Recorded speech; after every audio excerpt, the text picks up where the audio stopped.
So guys NEET ने 2025 में पूछा कि अगर सन जिसकी रेडियस आर है, अगर ये अपने एक्सिस पर 1 कंप्लीट रोटेशन करने में 27 डेज लेता है और because of some internal influence इसकी रेडियस आर से बढ़ के 2r हो गई है, तो ये अपने एक्सिस पर अब कितने दिन लेगा 1 कंप्लीट रोटेशन करने के लिए। इंटरनल इन्फ्लुएंस से उनका मतलब ये है कि इसकी साइज किसी एक्सटर्नल फोर्स या टॉर्क की वजह से चेंज नहीं हो रही, शायद ये अपने किसी एक्सप्लोजन की वजह से अपनी साइज r से 2r कर रहा है। ये समझने के लिए हमें समझना होगा conservation of angular momentum.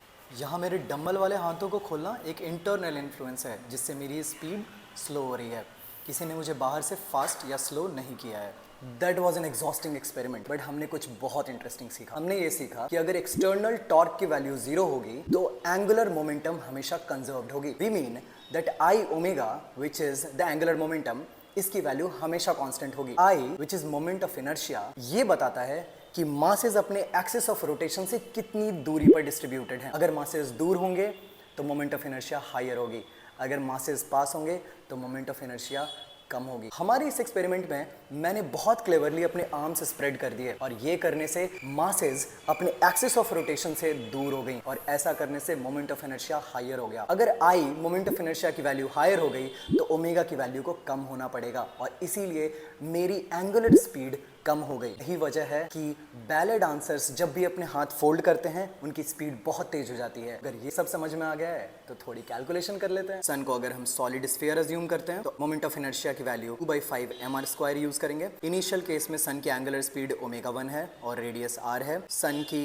Moment of inertia की वैल्यू 2/5 mr² है। फाइनल केस में जब सन की रेडियस 2r हो जाती है तो I2 की वैल्यू 2/5 m2r² होगी। कंजर्वेशन ऑफ एंगुलर मोमेंटम ये कहता है कि अगर एक्सटर्नल इन्फ्लुएंस 0 है तो I1 ω1 is equal to I2 ω2 होगा। क्योंकि क्वेश्चन में टाइम पीरियड मेंशन्ड है, omega is equal to 2π time period होता है, इसीलिए हमने इसको इससे सब्स्टिट्यूट कर दिया है। सिमिलरली हमने अदर साइड ऑफ इक्वेशन को भी सब्स्टिट्यूट किया है और जब हम लोग सारी वैल्यूज को इसमें पुट करते हैं तो हमें T2 की वैल्यू 108 डेज मिलती है। The fourth of the right one.